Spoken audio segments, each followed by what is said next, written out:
Hi guys, welcome to Only Maths Tutorial Point. Today in this video we are going to cover the model questions of chapter coordinate geometry, class 10th continuation guys. Let's start. So here in the previous video we completed till 4 questions, right? That is one more question we completed. Now second section, answer the following any 2 questions. Each question carries 2 marks. So each question carries 2 marks guys. So what is your first one given? Find the relation between x and y such that point p x comma y is equidistant from the points a 2 comma 5 and b minus 3 comma 7. Okay, we need to find the relation between x and y, okay, using equidistance formula. That is distance formula. Okay, let's start.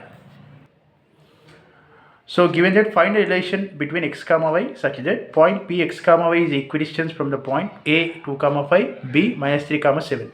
Okay, write out what is given in the question. Let p x comma y is equidistant from the points a and b. Okay, let p is the equidistance from a to b, a to p and p to b. Okay, now we can write pa equal to pb or ap equal to bp. No, we need to find the relation between x comma y guys. So using distance formula. Okay, now take down ap value.